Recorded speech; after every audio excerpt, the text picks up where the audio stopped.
slim pickings with homecoming. Oh, I know. But the good news is we can talk about homecoming. Yeah. Unplug this and plug it into down here if you want to be able to hear commercials. Is he going to give us a cue when we're back, though? He will. Yeah, cool.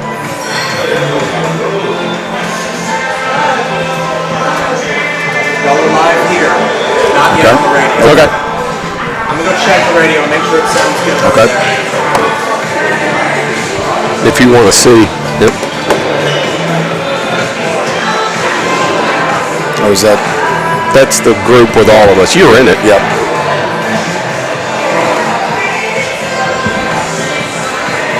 Oh, the guy's going to text us in this group, so we're going to be able to see it, not just rely on him. Yeah, like he's going to put it in there and be like, hey, the intro's over, get ready. Okay.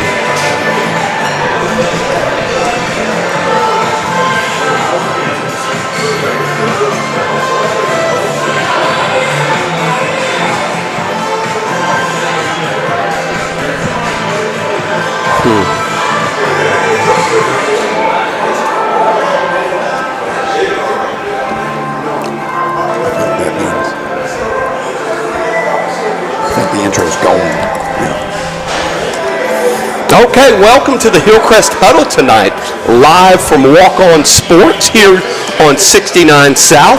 And if you notice, it's not Brent Jones tonight. It's his broadcast partners. I'm Brian Perano here, joined by Brad Armstrong. And Brad, I know you're happy to be here tonight as well. I am really happy to be here tonight. I know that the people watching are really happy that it's me and you instead of Brent. Absolutely. I mean, when you get up, it's one of those things where it's like a surprise that you didn't know was even a possibility. That's right. Well, we told Brent before 2 games this year, if we don't win those games, you don't get the huddle anymore. And we beat Hoover, but then we couldn't quite do it at Thompson, so we had to send Brent to New York for the week. But anyway, we are live here at Walk On, so there's still plenty of room here tonight. We are good to go. So if you want to stop by, you still got plenty of time. Great deals for Hillcrest students down here. So I know it's homecoming week, Brad, our favorite week of the year, so other things going. Yeah. But if you show up here, especially if you're a student, we know there's no other shenanigans going on. So come on down to Walk-Ons, join the party for the next hour or so. But a couple things coming up tonight. We're going to interview Coach Mitchell pretty soon. We're going to interview our players of the week. On offense, we got Jordan. Defense, we have Marvin. And then special teams, we have Caden. Then after that, we're going to have our coordinator's corner, spend a little time with Coach Patterson, then spend a little time with Coach Guy.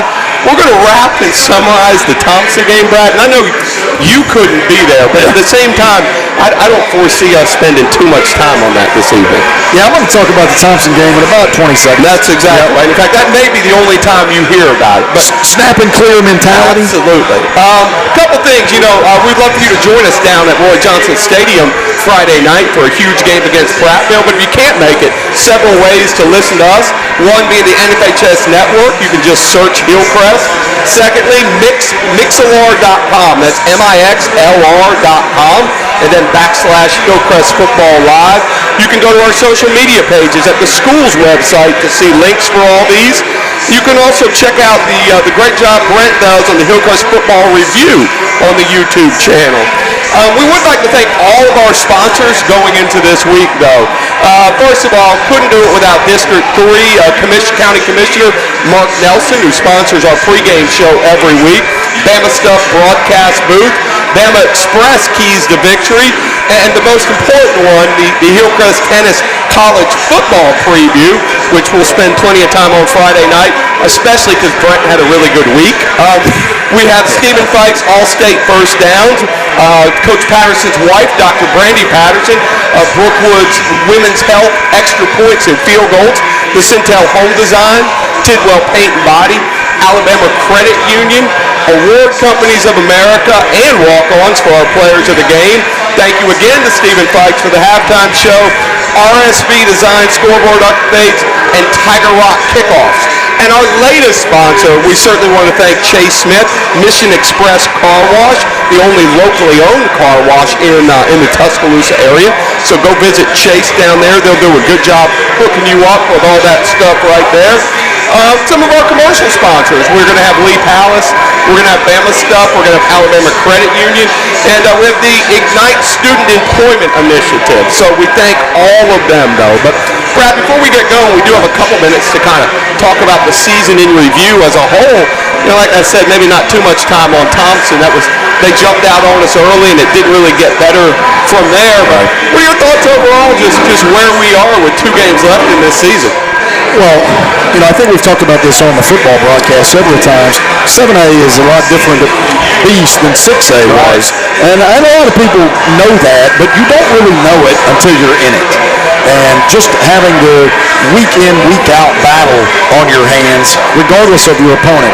All opponents are, just in the grand scheme of things, 7A teams are generally better than 6A teams. Absolutely. And, it's easy to say that, but you think, and if you haven't really ever studied the numbers, Brian, and I know you have because we talk about it a lot. Right. The smallest 6A program, which is Florence, has somewhere in the neighborhood of 1,400 kids. Right. The largest, and I think right now that's Hoover, Auburn, right? So, and those schools range in the neighborhood of 3,000 kids. Right. That difference is double the population. And then when you look at the difference between Florence and the smallest school in the state, it's not that big of a difference. Right. And just battling with teams that have twice the number of kids you do is really obviously some sort of feat to, and of course we celebrated a lot when we beat Hoover, which was a huge accomplishment, first time in school history. But overall, it's been a fantastic season. And I know that one of the things in this weekend, I've talked to some of the coaches, I've talked to some of the kids, I already have a mindset, and I already get this feeling that this week has a playoff atmosphere. Sure it does. The Prattville Lions come to town. They are kind of an up-and-comer, and obviously and I say that in the sense of, obviously they've been there, done that. They've had a state championship program in the past, but they've gone downhill. They haven't been fantastic, but at the same time, last year we went down to Prattville. We played them at Wetumpka because they're rebuilding their stadium, upgrading their facilities. Blake Boren, the athletic director at Prattville, does a fantastic job. We've actually known him for quite some time. But, Bobby Carr is a guy that has a lot of wins over his coaching tenure. And they just do a really good job. They were 4-3 for the season, but they got a big win against Hewitt-Trussville last weekend. And that kind of amps up the game for so many different reasons. And I think our mindset was, well, we beat Prattville last year. We beat Oak Mountain last year. All we got to do is go take care of business. Right. But obviously, after Prattville's win over Hewitt, that totally changes, what you think the game might look like. Right. I just expect the game to be an all-out, drag-out bar fight. It is. And Prattville, they're saying a similar thing to their kids, where this is a playoff game for them, because if they don't win this game, their playoff chances, they drop significantly, probably next to 0%. So, seeing what Bobby Carr did, you mentioned it a second ago, overall wins. He has 264 career wins in multiple states. So, much like our own Jamie Mitchell, it's been there, done that. This is new for some of our kids, new for you and me in 7A, but Coach Mitchell, Coach Carr, they have been through this before. So he's top notch, and I know that Coach Mitchell has a lot of respect for Prattville and Coach Carr, and I'm sure Coach Carr has a lot of respect for what we do as well. But I expect Friday night's atmosphere to be top notch. It'll be a playoff atmosphere with the region standings, and that game will go a long way in determining who makes the 7A playoffs in Region 3. No doubt. And hey, right after the break, we're going to take a quick break, but right after the break, we're going to have head coach Jamie Mitchell come with us. We're going to sit down and briefly discuss last week, but more talk about overall what the season, what we have behind us, and more importantly, what we have in front of us the last 2 weeks. So you are listening to Tide 100.9 and the Hillcrest Huddle.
Yep.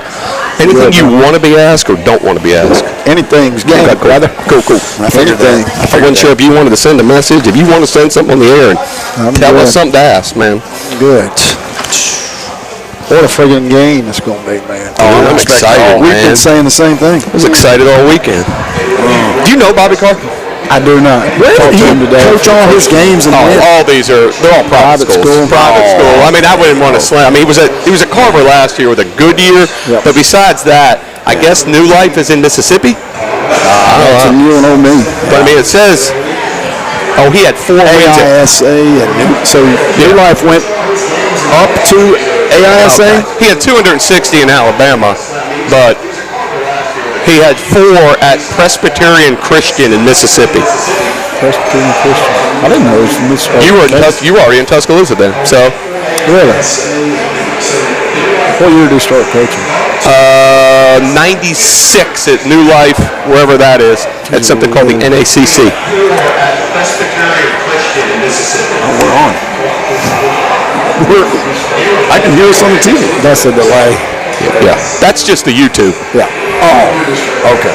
And then I think this guy's going to tell us when we're back in the booth. Okay. Hope so. Yeah, I hope so.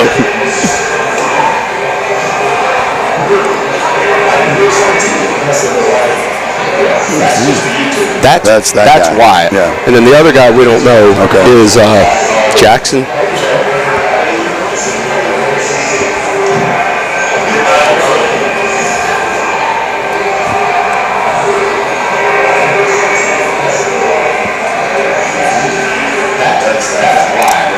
I'll do my own so I can hear it.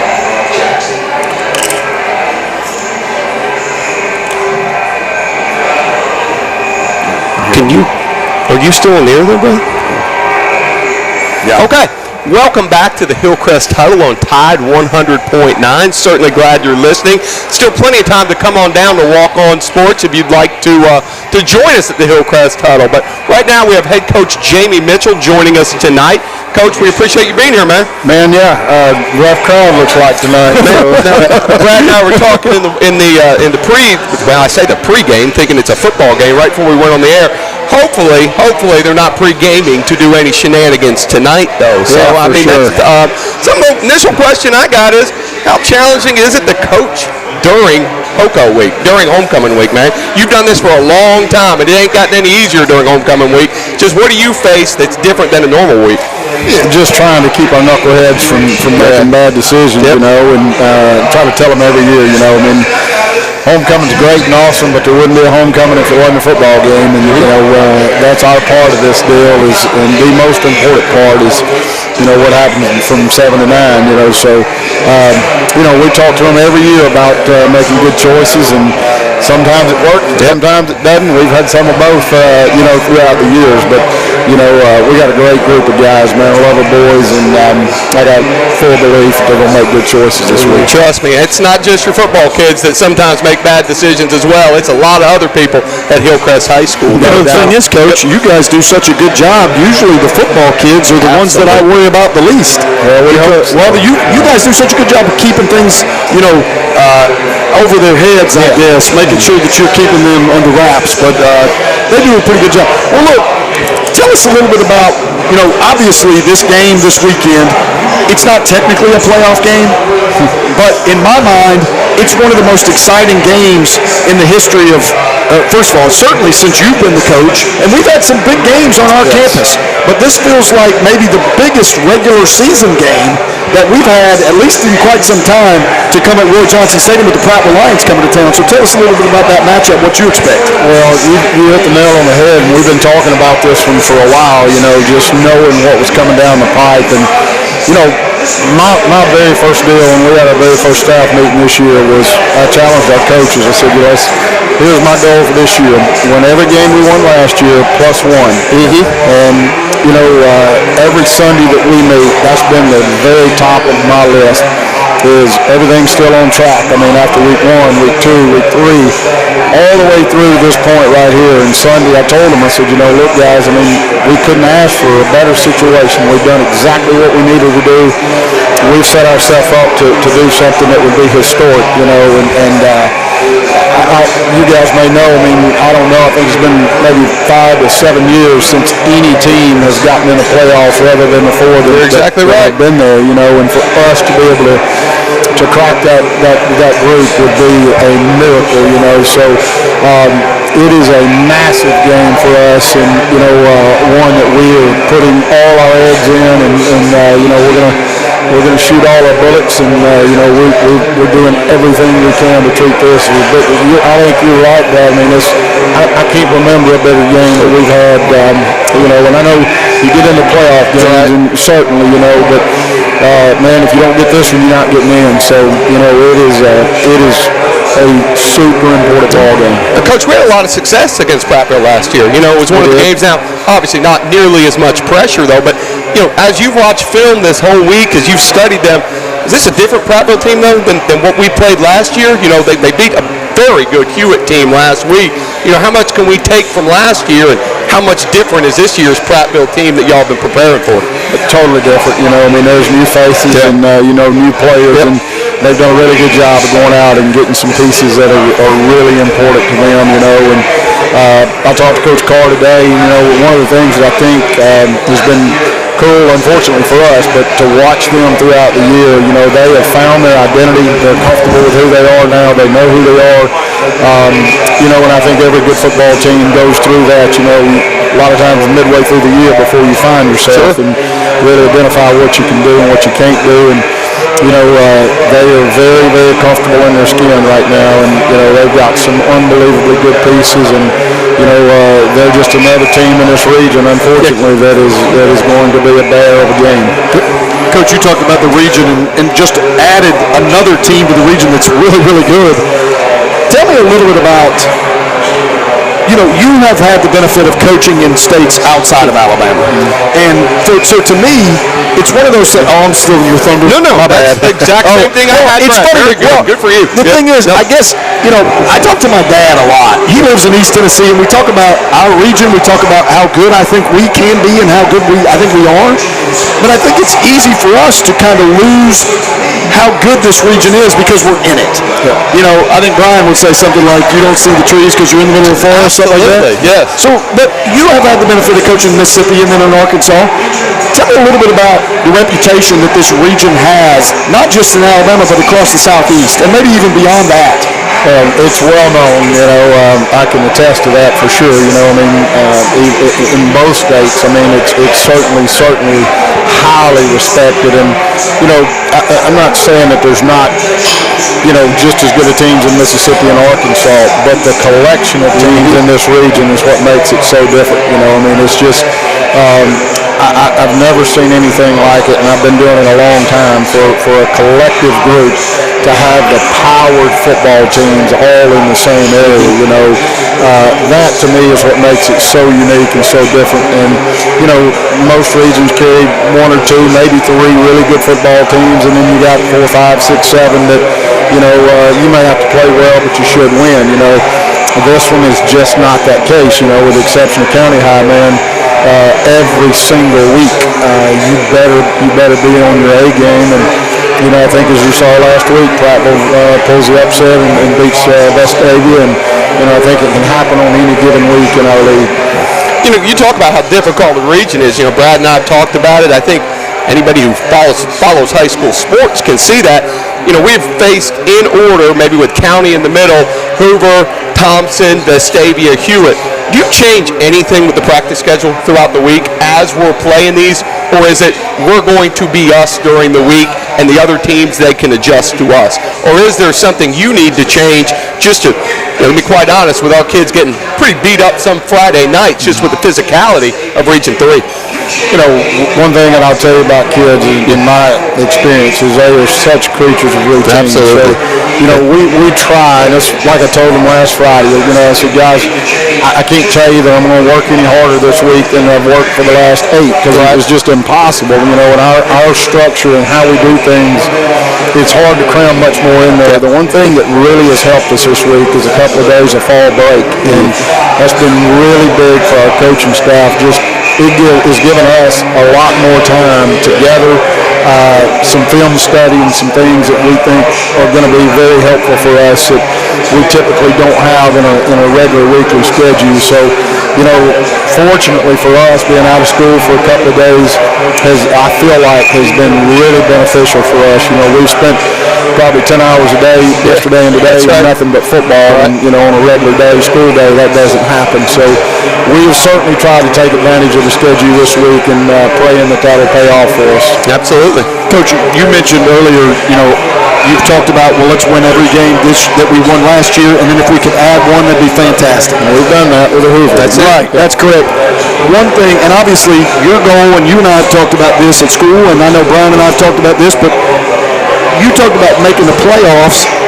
Can you comment just a little bit about how big of a deal? And I know that making the playoffs, we don't want to pretend that we're a lower class school. That doesn't equal a state championship. I realize that. But where in the grand scheme of things does making the playoffs in this region rank in terms of your success level? Okay, that would be a region champion. I mean, just based on where we've been, we're a very small 7A school. No one, you mentioned no one outside of the Power Four has made the playoffs basically in the entire history of that region. Right. What would it mean to this program and you professionally to make the playoffs in this region? I'll take the second part of that. For me personally, I've told Ginger, I can't remember a ball game that I've wanted to win so desperately as this one, and I feel like the magnitude of this win could be, just enormous for our program, and I feel like the weight of the world's on me and our program and our coaching staff, and that's a heavy burden to carry, but man, it's exciting. That's why you do what you do, and if we can pull this thing off and find our way into the playoffs, to me, we have to understand how big that would be. I don't care where they send us, we'll go, and we'll absolutely put the best that we've got out there. And it's going to be a heck of a challenge Friday night. We're going to have to play super well, but I like where we are, man. I think our kids are in a good headspace, and I feel like we're putting together a really good plan, and we got to have our players make plays. Last thing before we take a break, Coach, how much does it mean for the whole community to come back out and support us Friday night? I know Brad and I, we try to promote it as much as we can, and I know it means the world to you and these boys, but, how much does it mean overall from the head football coach to have that whole community? We're a 7A school, but largely we're still a small-town community. Anyway, just speak a little bit to that, please. Well, Brent and I have talked about that many times. There's nothing more special than playing in our place, and I tell you this, man, our kids are just, I think they would be the first ones to tell you, it's just so, it has such a home feel to it, and you hit the nail on the head when you talk about Hillcrest. I mean, yes, we're a 7A school, we're 31 out of 32 on that list, but that's one of the things that the most important thing I love about Hillcrest is the community feel, and knowing how important it is to so many people in our community and our student body, just to know we badly want to be able to punch that ticket. Doesn't guarantee us anything, but it guarantees us a Week 10 game that if we win, we feel like we've got exactly what we want. So, we hope we have a jam-packed house and a group that will get behind these guys, and we talk all the time about Hamlin University. They're going to make some plays, and we've got to play through that, and I think our football team's prepared to do that. Okay. Well, we appreciate your time, Coach. I think it's time to take a break. But Luke, thanks again for joining us on the Hillcrest Huddle. And with that, we'll take a break. You're listening to the Hillcrest Huddle on Tide 100.9. Didn't expect you to say Tide this week. Yeah. What's that, man? Yeah. How y'all hanging in there? Yeah, I know. He's driving us. I know.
Hillcrest Huddle here at.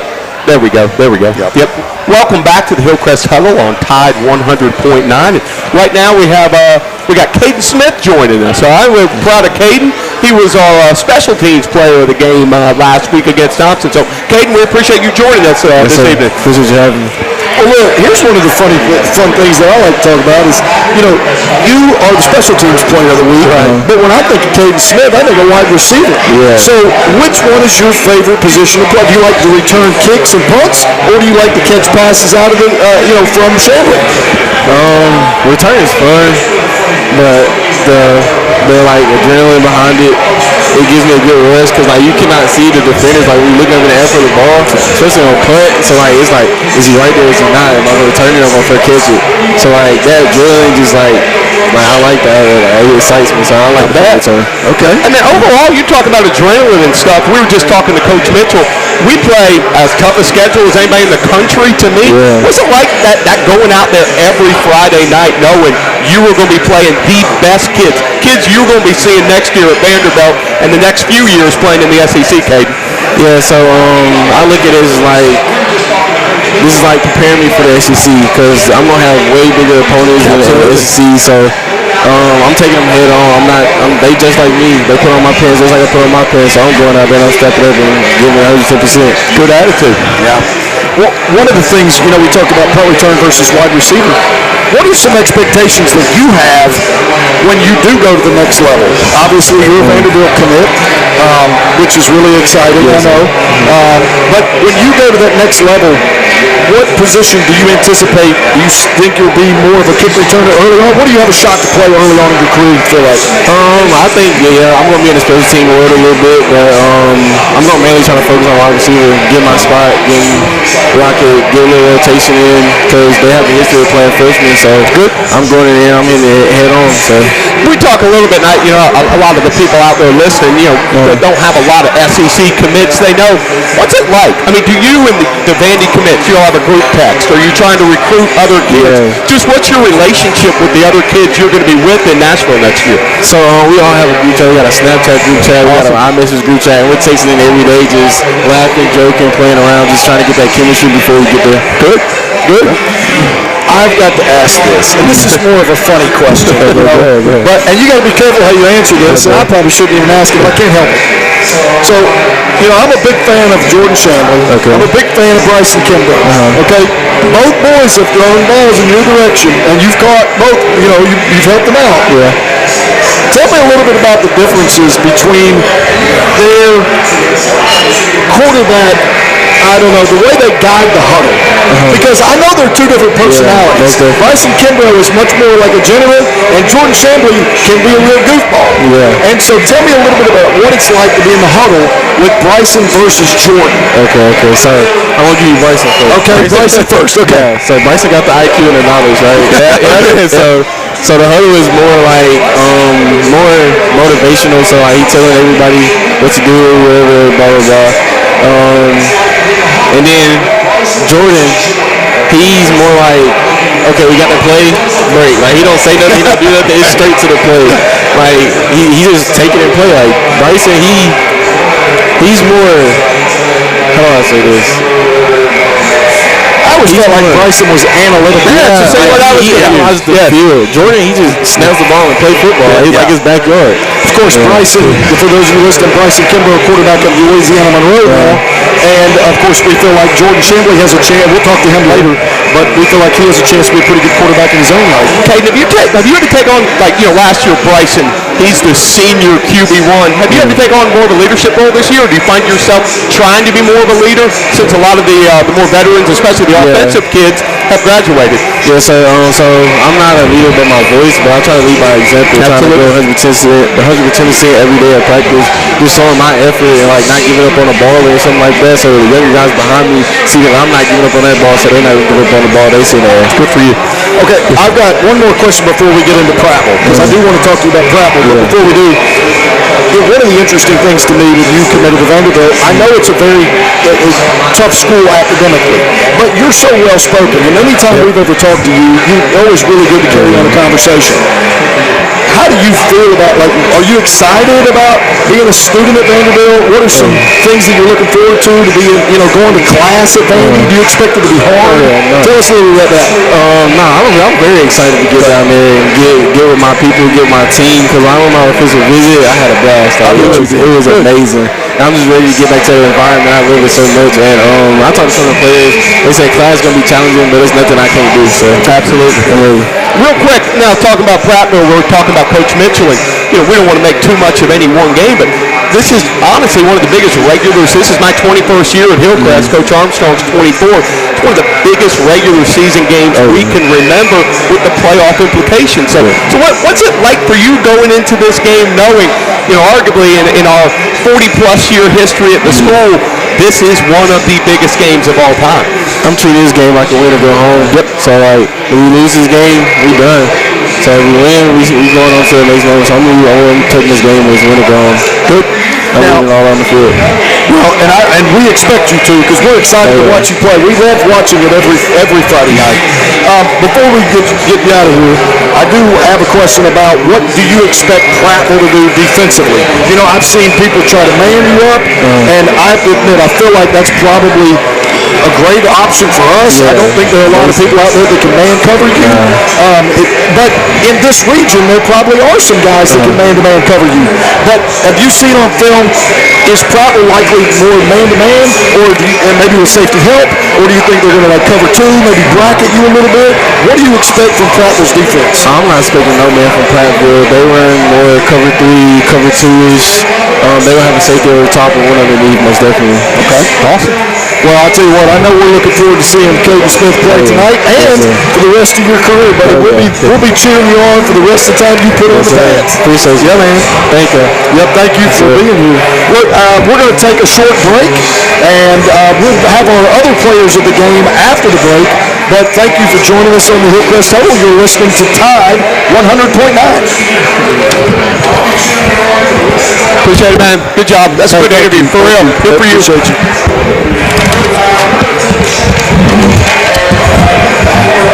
Can you take that sound off of here like you did last time?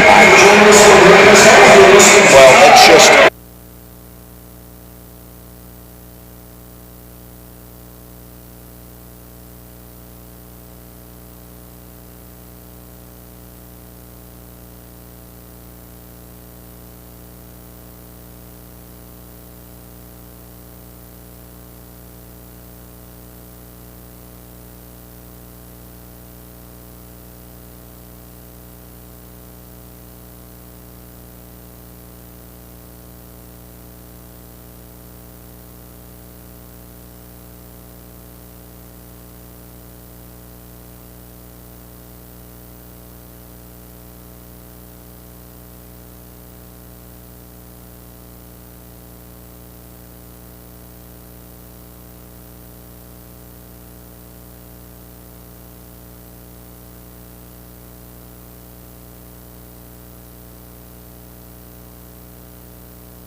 Yep, listening. Can y'all hear okay? Yes, sir. You volume good? Yes, sir. Okay.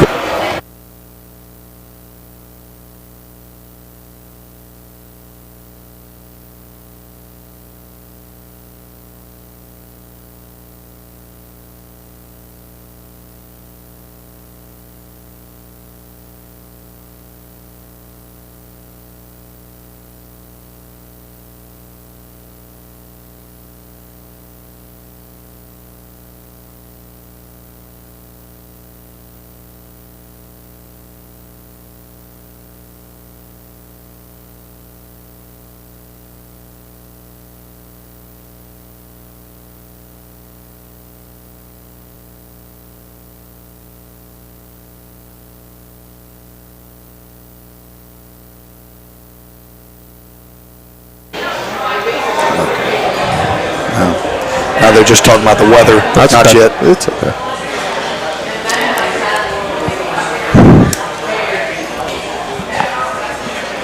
Make sure your mic's up by your mouth. I want to be able to hear what you got to say. Yes, sir. This is going to look good. Yeah, you sound good, Marvin. Yeah. Okay, yes, sir.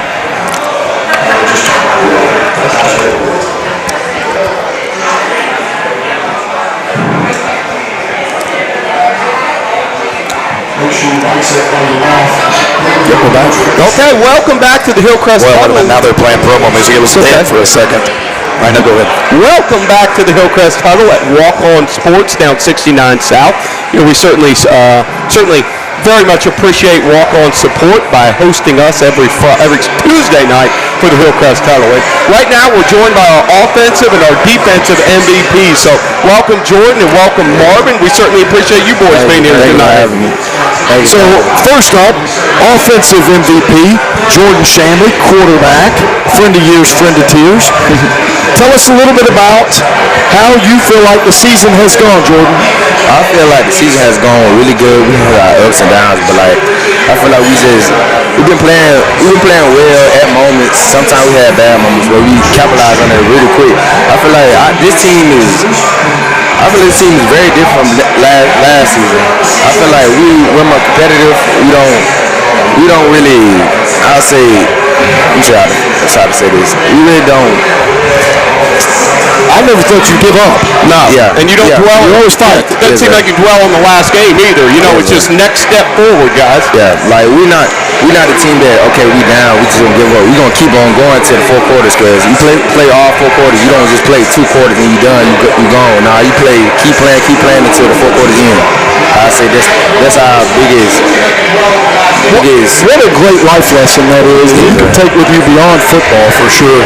And then, of course, joining us, our defensive MVP, linebacker Marvin Johnson. Yes, sir. And we've enjoyed watching you play all year. And you've gotten some starting time before this year, and you've carried on some success on the field again. Yes, sir. Yes, sir. Yes, sir. So, go ahead, Pete. A quick question for both of you, though. Okay. If we get a quick, and let's start with Jordan over here. What's the difference this year? You mentioned last year we talked about Bryson being QB1. What's it like for you last year, kind of following Bryson only in the game, maybe if it was mop-up time or if something, God forbid, happened to Bryson, to you being the man, though, this year, Jordan?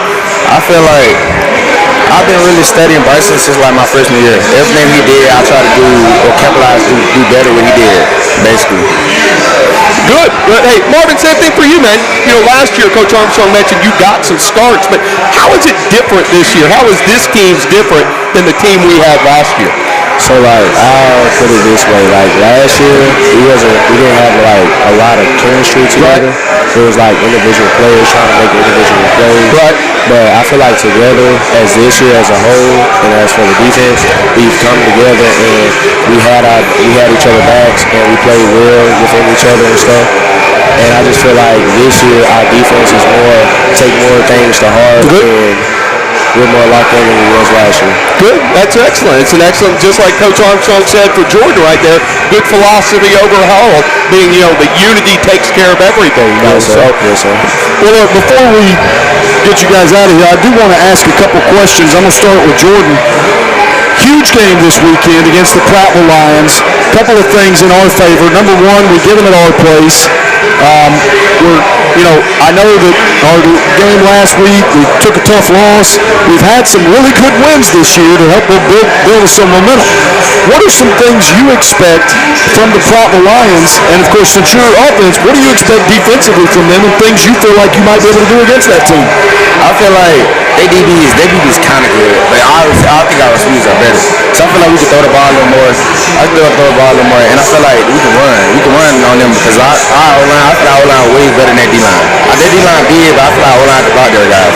And I feel like their offense is. They can surprise you. Don't sleep on them around. You feel me? Like they beat you with Trustworth, so they come out for a big victory. We come out a big loss. I feel like we're more hungry than them right now to get a win and get in the playoffs. Well, I like that mindset. I certainly real quick, Marvin, before we get you out of here, you keep talking a little bit, last year, the last 2 games were on the road. What's it mean to you? What's it mean to the defense and the teammates to get to play at home, though, man? With our student section, with all the 69 South there supporting us. Just talk about what a big deal that is for you guys. So to me, it feels great. I get to sit at home. They got to be on the road. We get to play in our stadium, in our facility, in our home, in our environment. I feel like it's going to be better for us as a whole because we know what we're playing on. We know how it feels out here. We know the atmosphere out here. Absolutely. Yes, absolutely. I just feel like we're going to go out there and we just want to stuff the run. We want to play the pass as much as we can. We want to make big plays. We want to make big plays, but we just got to come on top and just take it play by play. Be 1-0 every play. Yes, sir.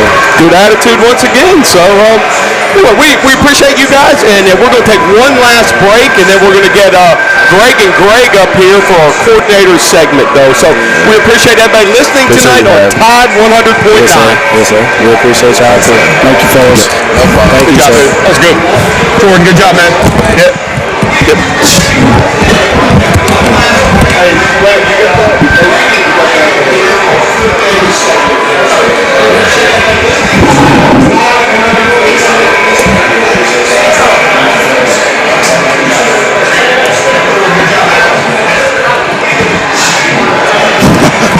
I mean, it's fine. Coordinators, y'all come up with questions. No problem. Stupid. No, we know that's no. We left the most time with y'all. I was going to say. Cameron's already broke Friday night. Yeah, that's good. Brad and I sit there and shake our heads and shoot birds, and Brent sits there and fiddles at stuff. Y'all surviving Hoco week? As far as I know, there's nothing out there.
On yet, but I'm just turning these back on. Right. You can hear okay? Yeah. We're not on. I just wanted you to be back here.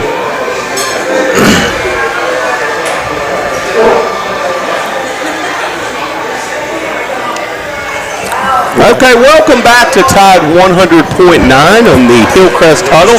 And right now we're joined by our offensive coordinator, Greg Guy, and our defensive coordinator, Greg Patterson. Gentlemen, we appreciate y'all being with us tonight. And clearly, the most anticipated part of the show. Yes. I mean, this is super exciting. The first 48 minutes just led up to this. And the favorite part of tonight has been listening to the promos for the Alabama-Tennessee game all about on 100.9. It's been fantastic. Well, look, we're glad to have you, the Greg and Greg Show. And, of course, to my right is defense coordinator Greg Patterson, and all the way over to my left is offense coordinator Greg Guy. You guys have been doing this for a long time. But look, I'm going to start my first question with Coach Guy. You know, offense is only able to come up with 10 points last week. Tell me a little bit about let's forget about the Thompson game. Pretend that didn't even happen. So Prattville. Yeah. Tell me a little bit about what you expect Prattville to do defensively and how you feel you might try to attack it without giving away too many secrets. The strength of their defense is up front. They got two big time.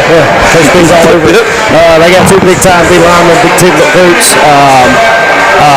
And 99 and 44. But another guy that probably gives me as much concern as anybody is 19. He's kind of linebacker that stayed up on a line of scrimmage and just super twitchy. Hewitt had their handfuls with him the other night trying to block him. So that's definitely the strength of their defense is up front. So we got to find ways to minimize that. And we think we got a good plan with some things to try to get our guys in the best chance to be successful, and some formational stuff and some motions and shifts to try to get ourselves with some good leverage on some things. And really, I know people say whatever. Last week I thought we had some things that were successful. Right. The game just kind of got away from us in a hurry, and it is what it is. But I thought I was not necessarily disappointed with the way we played offensively.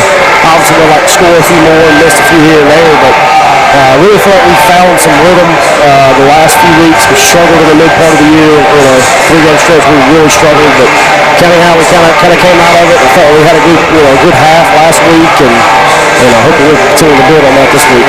Yeah, Coach Patterson kind of going along in the same direction right here. I know you've coached a long, long time, and I can't imagine you faced a stretch of opponents quite this difficult, though. But, certainly Prattville is a challenge in and of itself. But talk a little bit about what is the difference in Thompson and Prattville, or Hewitt and Thompson? How much does your game plan have to adjust each week, and how much of it simply is we're going to play this same defense that we play every week? Well, in this league, you just see so many varieties of different things. I mean, literally every week is, you have your base defense, obviously, but every week is something different, something new. Whether a team's a gap scheme or a zone team or a little bit of both, or they a perimeter team or try to go vertical, or whatever. So each week, and like you said, in this league, you feel like you're preparing for the SEC team of the week each week. There's never a break, but I'll echo what he said as far as Prattville. I think they may be one of those talented teams we've seen this year. Coach Guy, I wanted to ask you a few questions. I feel like you guys both have done a really good job of making adjustments at halftime. When you guys are making adjustments at the half, is it more of a let's go and what we feel like we're doing well versus what they're doing and how we feel like we can attack them? Which way is it, or is it a combination of both? It's probably a combination of both. We got some things you go into the game you feel good about, and we try to start with those and see. But a lot of what we do early in the game is try to get as many different looks and formations we can get and see how they're going to line up and see if we can, get something that maybe we didn't think we were going to get. The sideline video probably has changed that as much as anything, and just how quickly you can make adjustments and see things. But at halftime we really want to go in and look back on where we chart everything in the first half, and what were our most explosives, what was our successful stuff. Is there another way we can do that? Is another look that looks good out of to do it a different way? Try to kind of capitalize on that, just like we did in the first half. But we really, really, really heavily rely on that video to give us the looks we want and try to find the formations or motions or shifts or plays that are the best with what they're doing, but also stuff we feel comfortable with doing and feel good about. And just a quick follow-up, just while we're on this, how many things do you try to do early in a drive or early in the game, first half definitely, to try to set things up that you might try to do in the second half, like give them the same look, but this time Chamblee keeps it instead of giving it to Jacoby, or maybe instead of giving it on the jet sweep, we throw it down the seam, things like that. How many of those things do you try to do? I'm a big believer in what I call layering plays and trying to make one play or three plays look like one. So we try to run the base play the first time. The second time we may tag it with a motion or a shift to get back to the same alignment. And then we're probably going to have some type of play action or some type of shot like we talked about off of it to try to get to that. So, we really try to do that. That's something big with myself and Coach Chris, especially with me being on top of Coach Chris. We really try to hone in on, all right, what's the back end look like when we give this run action? We get them sucked down if we can, then hey, we're going to come back to that later. We want to take a shot, and this is the action we're going to show in the backfield, and then get it over their head. I'm a big believer in that. I started that early in my career with Coach Adams. He was really big in that. We kind of took that from him, and that's something I try to do every week, is try to make as many plays as I can look the same, but be a little bit different. Now, Coach Patterson, I've looked at this. I looked at it today. We've given up 14 fewer points so far this year through 8 games than we did last year, okay? But overall, this defense, it feels different to me. It just feels like a different group beyond just total point. Is it as big as having number 1 back? Surely that helps a lot. Or just the overall attitude of this team, though, Greg, it just seems like it's much more mature maybe on the field than it was last year. It starts with the guys that get on the bus. Yeah. I mean, that's obvious. But a lot of those guys from last year have grown up. I mean, we're still starting a lot of juniors, but I think the growth of those guys, we did some things in the off season, you kind of, the first 3 years, you get complacent a little bit in what you're doing because it's working. I'm always hard to press to go against what's working. But then last year we were forced to look at some different things, especially with so much in this league, the passing. I mean, the forward pass in this league is that's just as simple to most people as handing it down. That's right. So we had to do a lot of stuff. I mean, in my day, my old ways is you stop the run and you start from there and you build. Now it's built from the back end to the front, and it feels like you got to stop the vertical passing and the perimeter passing game. Or you're going to get lit up. A little bit there, kind of moving on to some of our personnel. And I know we'll start with you, Coach Patterson, but what's it mean to you? Talk a little bit about number 1, Zay Hall, making this Alabama-Mississippi game. That's a big deal. Looking at some of that, and we'll get to the other side of that with Coach Guy, something that none of the 4 of us are too happy about. But what does that mean for you to have number 1 there? What's he mean to our team? Yeah, I mean, obviously, anytime you got an SEC commit on your team, I'd take 9 or 10 of them, and I'd sit over there and just cheer them on, But there's not a better kid than Zay. I mean, I've said 100 times what Coach Saban has said before. It's your job's easy when your best players are your best people, right? And that bill fits him to a T, and so it's easy to pull for kids like that and be excited for anything that they have that they deserve and all that. And obviously he's been, just his speed, his length, you can't substitute for that, Agree. Coach Guy, tell us a little bit about, I know you're a little miffed along with the rest of us. That's exactly right. Why do you think the State Athletic Association, whoever it is decides that, decided to keep Caden Smith off of that roster? I have no idea. I understand that there's certain criteria they have to meet with taking a certain number of 1A, 2A, 3A players, certain representation from different parts of the state. But you're never going to convince me there's 5 receivers in this state better than Caden Smith. I'm not sure there's one. I know the kid at Benjamin Russell is the biggest group in the country at the receiver position. I know the kid at Clay's having an unbelievable year, and I'm not knocking those kids. I think those kids are phenomenal football players. I think the kid at Clay's as good as anybody I've seen on tape. But I will put Caden Smith in that role with them any day of the week. He checks every box you need to play in that game. He's a big-time Power 4 commit. He's got numbers to back it up. He's got better numbers than several of the guys that are in that game. Some of them also in our same region and our same classification. He's got better numbers than them. He's got career numbers that stack up to anything anybody you want to put up with him. And I just, you can't convince me of that. You're not going to convince me of that. It's wrong. I'm hoping somebody doesn't play in it for some whatever reason and Cade's able to get in, but it shouldn't take that to get a guy like that in. No doubt, and kind of finishing up in the last couple minutes, how are we using that as motivation? How are not only just obviously Kate, but how are you as a coach? Like, how does the whole team just kind of rally around it? Like, you're going to still look down on us even after all the success we had. I can't exactly tell you exactly what I told him last week when I talked to him, but I told him at the end of the day, Kate, you didn't get a fair shake out of this thing, man. There's a guy on that team that should not be on that team. That I think everybody knows the reason he's on the team, and that's not what that game's supposed to be about. And so I said, take it as motivation, take it as disrespect. Of hey, this guy, they picked this guy over you, and you got 2 weeks and hopefully more down the road to prove to them why they were wrong. Real quick, Coach Patterson, we got less than a minute left. What's it mean to be in a game like this, though? Biggest game in arguably in Hillcrest home history. I really feel like this is the Sirlang game my first year. I mean, probably the biggest game that we've seen there in a while. I mean, we're treating it like a playoff game. That's on my scout report. Playoffs start now, so this is the game to get in. And so that's, it don't, it's no bigger than that. Can't wait. The last question I've got for you guys, a little bit different. It's homecoming week. Obviously, a lot of important things going on. But the most important thing is, what is breakfast going to be Friday morning? I don't know. I have to get with Tracy Patton on you. Is it cream and sausage? We have sausage, biscuits, or chicken biscuits. Because that's what I need to know. I don't know. I ain't got the memo on that one yet. Well, look, guys, we appreciate you joining us tonight. Obviously, we had great players of the game with Marvin Johnson, Jordan Chambly, and Caden Smith.